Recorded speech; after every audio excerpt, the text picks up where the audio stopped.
Welcome back to Refocused Radio. Once again, we have another guest today, Ralph, aka Rick. He has an amazing bio.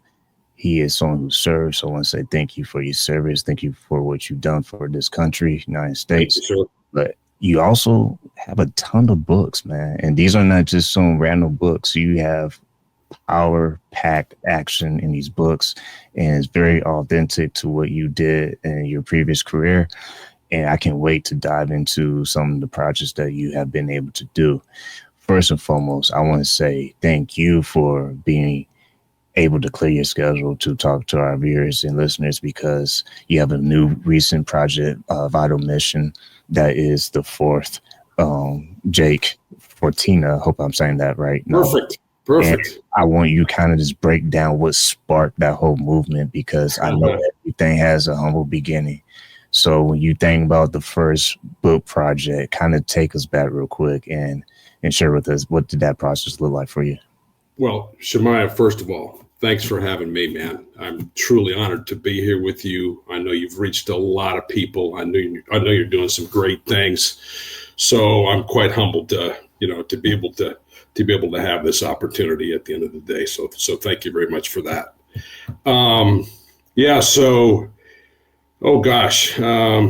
After about almost 42 years of U.S. Army and Department of Defense service, I got to a place, Shemaiah, where I could sort of see the handwriting on the wall.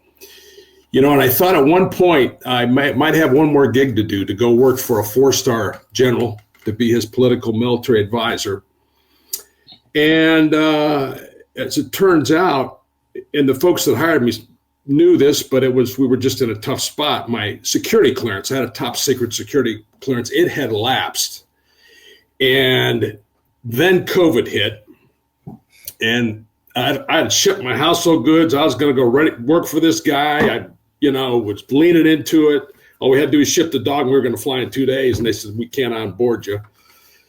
And I started having heart issues, and I started having blood pressure issues, and my wife looks at me and she goes, Rick, I think the universe is screaming at you to retire.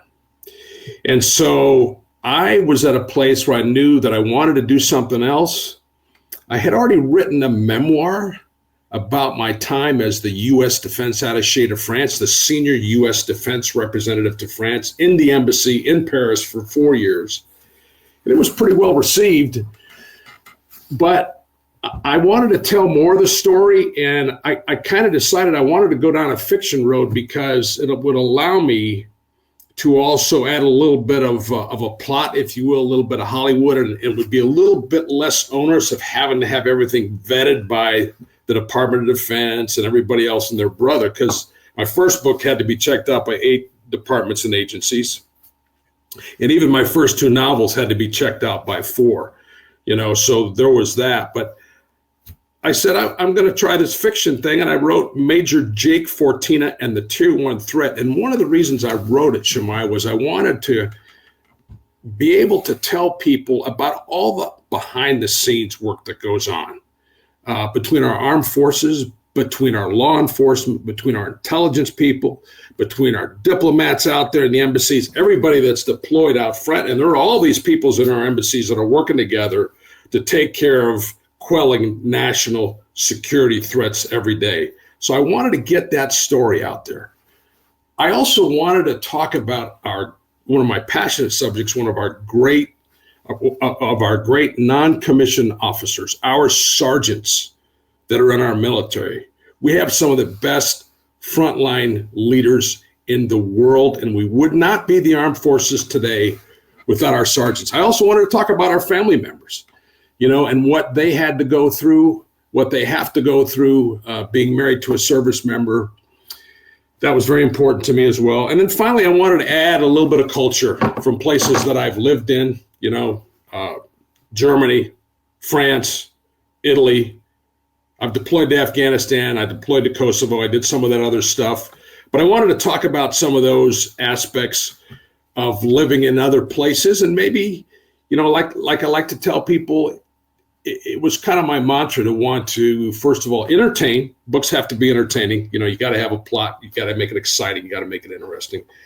But I also wanted to educate and hopefully maybe on some level even inspire people, maybe even enlighten people a little bit. So those are the big things that kind of got me going down the path. And my first novel was very well received. You just don't know how a book's going to be, right? When you put it out there, you don't know. You may think you've written something decent. You may think you've written something, but you don't know until you start getting those reviews. And daggone it, I had 4.8, 4.9 stars for a long time. I'm hanging right around there now with all my books. So people have really liked it, and one of the things they've liked is the authenticity aspect. I try to keep it real. My guy Jake, he's a regular dude, if you will. And he finds himself in irregular, challenging circumstances, and he's got to overcome those, and he's got to use his wits, and he's got to use his dedication. But he's also a person who, he's got family issues he's got to deal with. He's a faithful guy, so that keeps him going, gets him through all this stuff. But he's not going to face any less challenges than anybody else on this planet at the end of the day. So my guy Jake is not a guy, Jake Fortina is not a guy who's going to walk into a room, with 15 bad dudes in front of him and take care of business in 40 seconds. That's not him. Okay. And you know what? There have been some great genres out there that have made tons of money in Hollywood, but that's not my guy. My guy's more of an authentic guy who's really got to deal with everyday's life challenges. And I tried to put as much of my past into the book, but even that said, 1/3, 40%, 1/3 roughly is still the plot, and it's still Hollywood, and that's kind of how I get to write some exciting stories. So that's kind of what and it's been fun. It's been challenging, as you can well imagine, especially getting the word out about the books. But creating books is a wonderful journey. I remember in my first book, I would wake up sometimes when I thought I was done with a book every morning about 4:30. And I would get what I would call spiritual downloads. It's like the Almighty's talking to me and saying, hey, you need to change this particular chapter, or you need to write this a different way. And this went on for like almost 6 weeks. I tell people I used to try to remember it when it would happen at 4 a.m, and then I always forget it. 2 hours later, I completely forget what was said, or what I thought about. And then I tried to record it on my phone, but then I was afraid of waking up my wife. And so I just started getting up early in the morning, which I think is the best time of day for me, is to, without getting off the tangent too much, it's my quiet time. It's my time to get into the good book, and that sort of thing, and start my day that way. But yeah, so I love the creation part of writing. It's challenging, and along the way, I learned a thing or two as well. So. No, I think everything you said ties together, because when you talk about having those moments where you wake up and you feel like you're just being spoke to, it's funny you said that, because I actually experienced those situations where I'll randomly wake up and I feel like something's been trying to reach me or communicate to me to have me do something. It always goes to like it's trying to nudge you to do something. And that's a perfect point in your whole interview, because I feel like that's why your books are doing so well, because there is always something in the background that's, if you will, like your North Star. That's right. Like when the show is growing back in the day, because 2017 is kind of like old to some people now, is time moves, but we have to see if we're making progress, because there are times where even though the years are going by, if we're not careful, we are not growing in those years. Man, you got that right. That's to you with your military background. Sir, it's a learning journey. It's a learning journey. I'm still learning.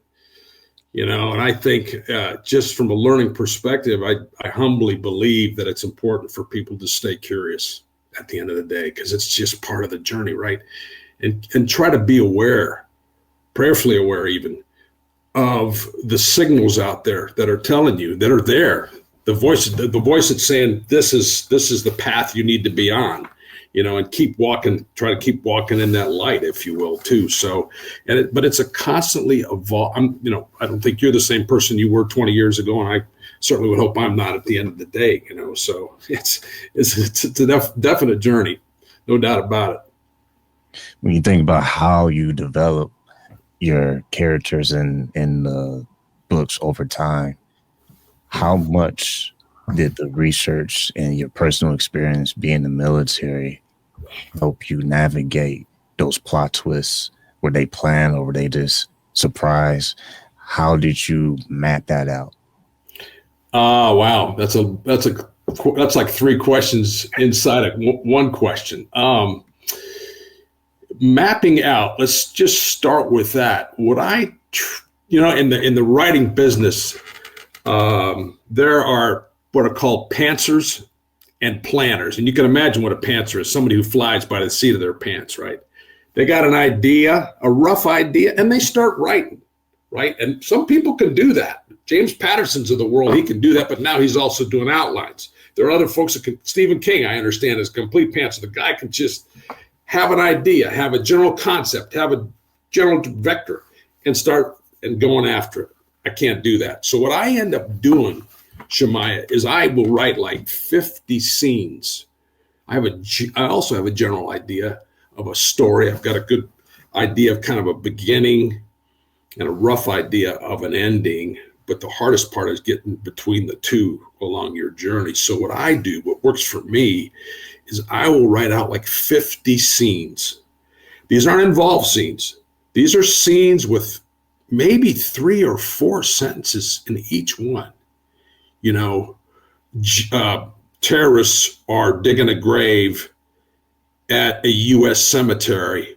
Hezbollah terrorists in Paris, opening scene. And this is what they're after. And maybe another sentence. Done. Then I'll sit down and I'll crank out 3 to 5 pages based off of that. And that's kind of how I flesh things out at the end of the day. And then I just try to think of what my general theme might be, right?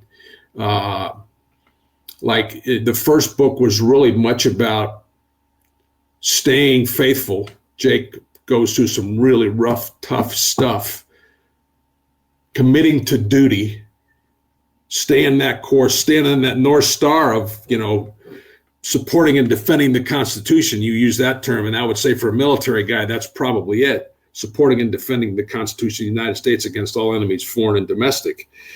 And so that was a general theme. My last book, my next book, hopefully not my last, my 4th book that's coming out in a couple weeks. That's a love story of a different kind, though. It's got a love story within a love story. So it's between 2 people, but it's also about a family member's love for other family members. And I don't want to get too much into detail on that, but like for example, an uncle's love for his nephews or his nieces. So that's a more familiar, different kind of a thing. And then once I have those general themes, I'll do my best to map out, and sometimes I'll get on my knees even and make sure I'm going in the right direction. You know what I mean? That I'm aligned with how I need to be aligned with my faith and everything else at the end of the day. And they're not prudish stories. I have some salty language in some of them, to be frank. I had my first book checked out by a dear friend, former commander of the 173rd Airborne Brigade. He'd been in combat in Afghanistan and everything, and he read it. And he goes, Rick, soldiers don't talk like that. And I knew he was right. And so I adapted some of the language in there and made it a little saltier in places, because I know that some situations that stuff comes out. So it's not going to be, some vanilla prudish story. And I had another friend, he's a retired 2-star general, actually. He read the book and he goes, Rick, I think the book reads about a G right now. You need to crank it up to PG-13. I go, okay, I hear you. You're right. And so I did put a mild sex scene in the first book. And I had a lady locally come up to me and she goes, did you have to put that scene in there? It's mild, I know, and all this stuff. She goes, I know it sells books, all that stuff. And she was very gracious about it, but I basically explained to her that I just had to meet that part, make that part a little bit, realistic without crossing some lines at the end of the day. And you know what I'm talking about. So yeah. Well, it's funny you say all that because I literally been talking about this part of all year in 2025. Everyone has been on this show. I mean, obviously since beginning, but I'm just saying I've been noticing the pattern is people want realness. We live in a time where, I mean, please don't say it's mine, but I'm gonna say it anyway. Everyone's talking about AI. You just cannot get away from AI right now. But we live in a time where people are craving what's real. AI is a great tool, but there's a lot of people out there who use it too much to where they depend on it to actually think and move for them versus use it as a tool to enhance their own original idea. So what I'm saying is everything you're saying is people are craving for that realness. Being authentic is never played out. I mean, look at your character, Jake. When you think about how that character's being developed, I mean, it has to be authentic because the reader is going to understand in 2 seconds if they're going to like this guy Jake or not. So that tees up this perfectly for the next question is when you reflect on the progress of Jake, how do you see him evolving in future possible books? Is he going to be something that reflects current leaders of today, military, or will he be like a timeless type figure soul, in your opinion? I would hope he'd be the latter. I would hope he would be the latter, Shemaiah, the timeless soul, if you will, because he's a very faithful guy, and he knows that this planet thing is a short term thing in the big scheme of things. You know what I mean? And I think that kind of integrity. I want him to keep that as he goes down the path. And I also tell folks this is not the next George Patton or U.S. Grant or George Marshall or God bless him, Colin C. Powell. He's not going to be one of those 4-star great Americans, okay? But he is going to do what he needs to do from a duty perspective, from who he authentically is, and with integrity at the end of the day. That's the kind of character that I want to have out there. So, yeah. And, at some point, Jake's going to run out of ammo, if you will, down the road. I'm not sure when. I'm hoping I think there's at least 2-3 more books out there I could write, which could still be realistic. I will tell you, my second book won a grand prize, Jake Fortina and the Roman Conspiracy, because I do take on some current day stuff politically. I try to rip stuff almost from the headlines and then create a story within that story. So, for example, Vital Mission, which is coming out, that story, I don't know if you're aware of this, a lot of Americans aren't, is about the more than 20,000 children that have been taken from the cities of Ukraine back into Russia by the Russians since the beginning of the war. And that number is not disputed. It was thought to be much higher than that initially, but that 20,000 is not disputed. And so that's something that I find, I can't even believe it's going on in the 21st century, but it is. And so that's a story I'm going to write about, but I'm going to write about it in the context of 2 young boys. And that's who's on my cover of the book, actually, at the end of the day. So, yeah. That's going to be Jake's next challenge. But yeah, to your original question, I'm going to try to make sure that he's not going to be perfect. He may make some mistakes, but he's not going to compromise his values. He's not going to compromise what's right here at the end of the day. Yeah, speaking of challenges that characters do face in good movies and good books, it's something that it grabs people's attention. It kind of pulls them closer to the edge of their seat, like, oh man, what's gonna happen next to this guy? Is he gonna make it? You know. Yeah. So my next question is that when you think about not shying away from morale complexity, why is it important for a writer to explore that with their characters, understanding the difference between their hero stage and the chapters of the flaws and hard choices that have to be made? Because it comes back to your authenticity point. They're human. We're all flawed human beings. We're all flawed. Now, bajillions of dollars have been made of characters that, you know, can do almost anything, right? And that's cool. And I personally love watching James Bond flicks. I mean, I think they're fast moving, they're good. You know, we know he's going to have to go after some tough stuff. I like the excitement. Not everything about them, but they're okay. But I would hope people relate to characters who truly are human. They're not hokey. There's not a lot of melodrama in the scene. You just kind of, you know, have to try to portray them as going through life as best they can, meeting their challenges best they can. They may have some of their own internal dilemmas that they got to work through.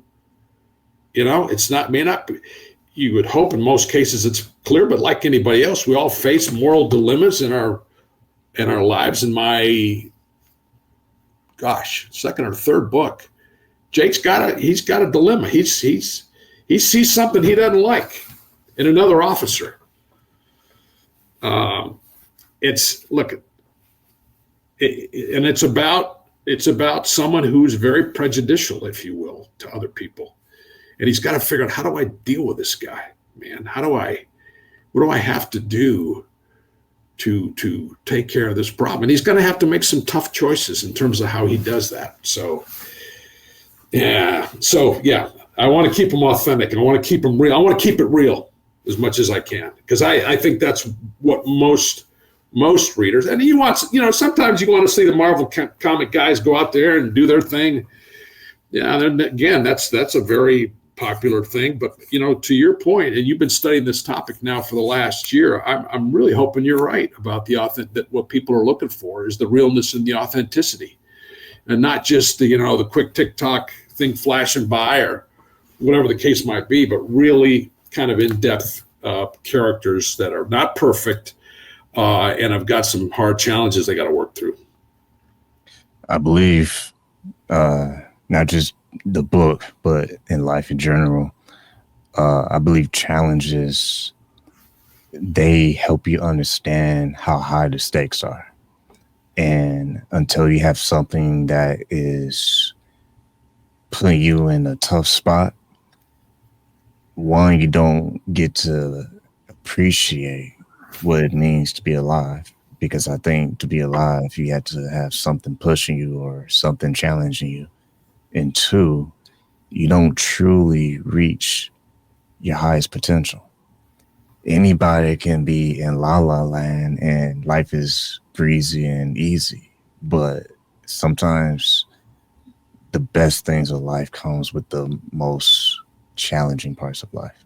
100%. I think we learn most of the good things in life from our failures, to be frank, from the things that we do poorly, if we're willing to learn from them. But that's where most of the learning takes place, I think, to your point.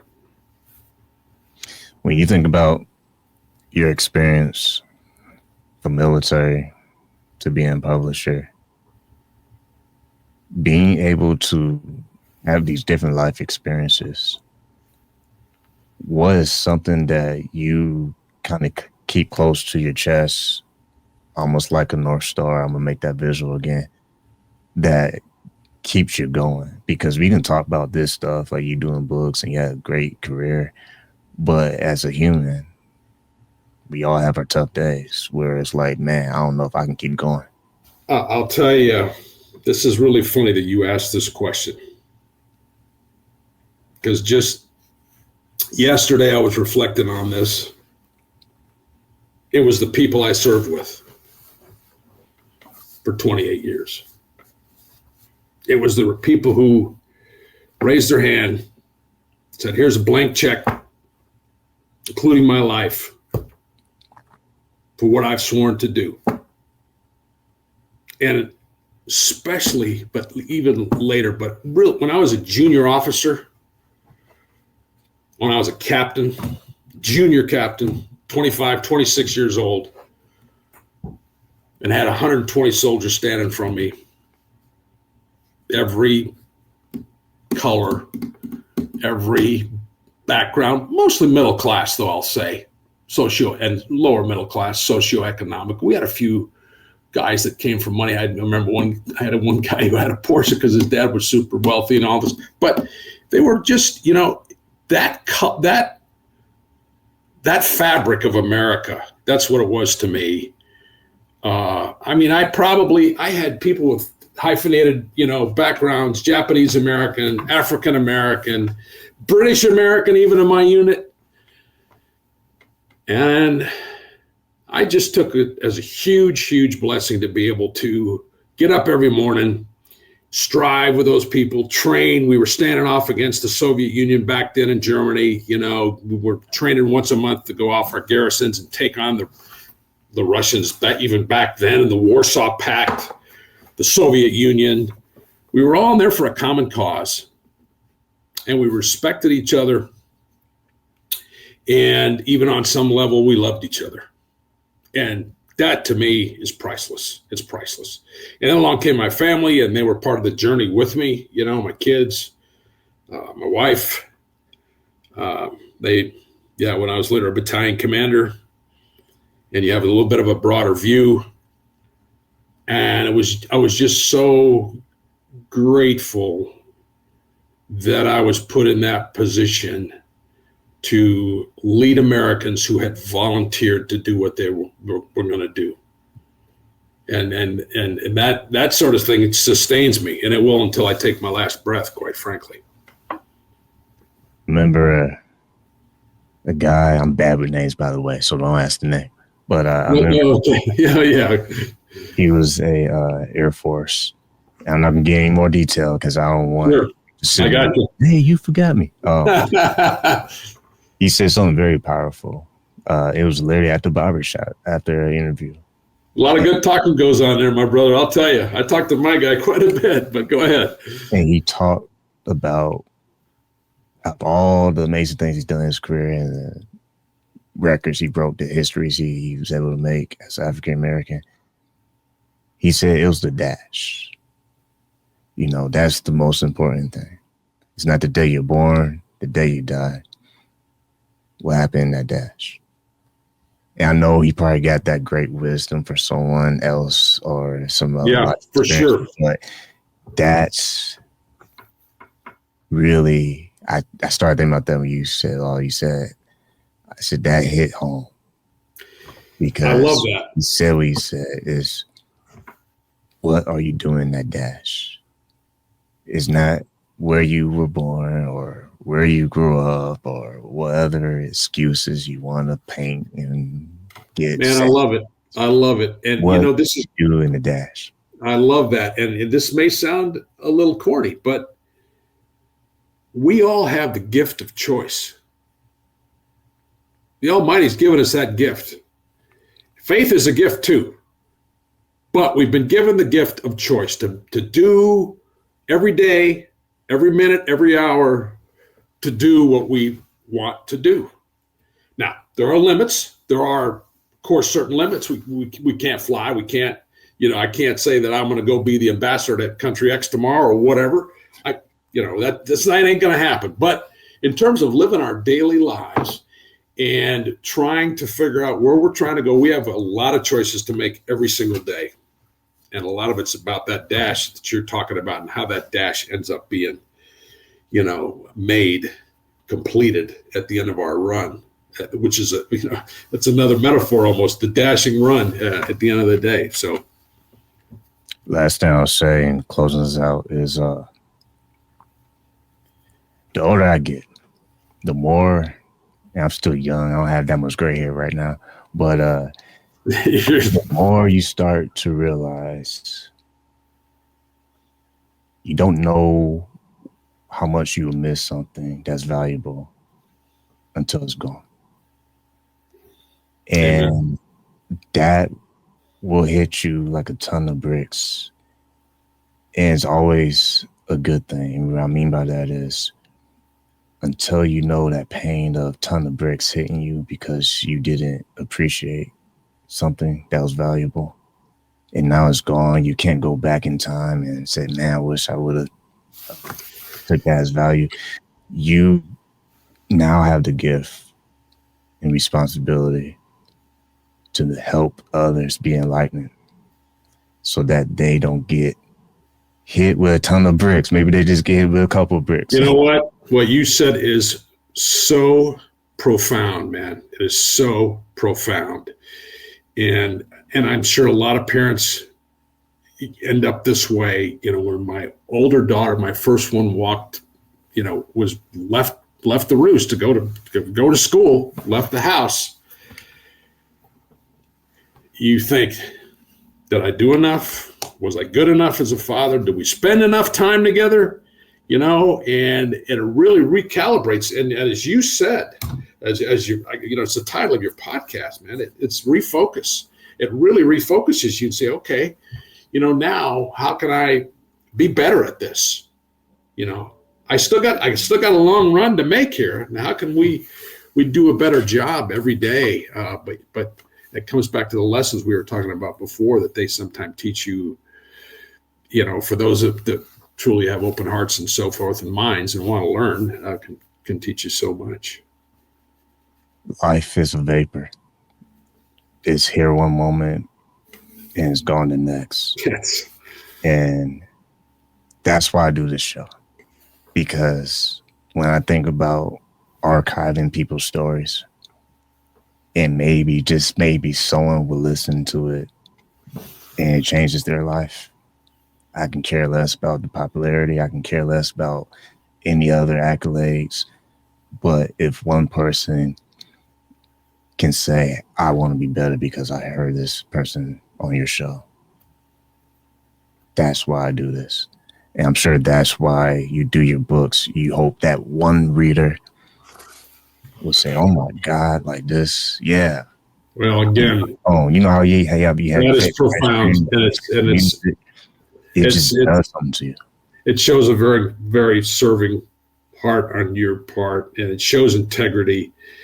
And I think it shows a ton of wisdom too at the end of the day, because, all the things we collect and all that stuff, we're not taking that with us. But what you just described, that's enduring. That is definitely enduring. It's great. I don't talk about my older brother a whole lot for some reasons, but one thing that he has taught me is that you get to choose. Right. No matter what cards are dealt, no matter what you are thinking, outside this moment is not them. It's that's you. spot on. And that's absolutely spot on. That I respect the heck out of my older brother. And if he hears this show, I might have to find a way to get it to him so he can hear it. Thank you so much. That's spot on. Yeah. You really don't get to live and experience life to the fullest until you actually choose to. Too many times we wait for that special moment, or we wait for things to be better, or we wait for the perfect opportunity. But one thing I've been saying all year, I'm going to let you have the floor for your last thoughts. One thing I've been saying all year in 2025 to people, especially after a show, is we have a window in life. That's it. And once that window closes, we cannot go back in time and live again. So when you have the moment of opportunity, the present moment, that's all you have. You speak of the dash, that window is all you have. Because soon as it runs out, you can't say, "Oh, I wish I can go back and make it right with so and so. I wish I would have helped someone with this. I wish I would have started that." Once it closes, that is the harsh truth of life. So you have to live now, not later, because it will never come later. You got it. 100%. And the only thing I would simply humbly add to what you said about being able to choose is, I remember a man many years ago, I think it was Robert Schuller, who said that every good deed and every major goal or objective is accomplished in life by a positive thought. A positive thought. I used to have an old football coach. He taught us this thing that basically was a way of bridging that thought, right? I can. That's the first thing you can do this. I will do this. And no, then at the end of the day, I must do this. And it was a huge lesson for me, as a high school ball player and just beyond the field or whatever, just going off into, the United States Army and beyond was, if you just keep those good thoughts coming, man, and realize you're not fully charged all the time. By the way, you're walking, with a loving God above you. Then you can do a lot of things, and you can really make something out of that dash that's been given to us, that gift of a dash. Listen, Refocused Radio, talking to Rick, and you can find him everywhere in the show notes where it points and tells you. Y'all know the drill in the show. Tell him to give us his website and all that. But I want to do something different. The way I want to close this episode is on Live in the Moment, because this will never come in a billion years. What will you say to young men out there who feel like they're lost, but they have that nudge that they know there's greater for their life? They know they can accomplish things, but maybe, just maybe, they're just hard-headed in their own way. What would you say to them? Oh, that's wonderful, man. That's wonderful. I would simply say is listen to that voice, listen to that urging, and act on that urging. You have the power within you, brother. You have it. It's there. Take that first step. There's the old Chinese proverb, a journey of 1,000 miles starts with that first step. Take it. Go on, step out in faith, and believe that we have a loving God who wants the best for us. It's not to say we're not going to be challenged, not to say we're going to get off that path. We're not to say we're going to occasionally get slapped upside the head because we deserve it. But I would simply say, man, listen to that voice. And you know what? The people that are around those young men, there's people that love you. That talk to those people. They love you. They want you to do well. And they know you have it within you as well. So, step out in faith. You may think, okay, I don't know if I can go do that. You can do it. You can do it. You must do it. You must do it. Amen. Bam. Yeah. Yeah. If y'all got anything from his books and what we've been talking about, whatever it is, you must do it. Make that phone call. Make that dream happen. Roger that. I'd rather pass away trying versus sitting down and not even have a clue. Right on. With that, I want to say to Rick, thank you for your time, man. Thank you, sir. It was a great journey. It was a great discussion. You're walking in the light, man, and you just keep going because you're doing great things, and greater things are to come. I'm sure of that.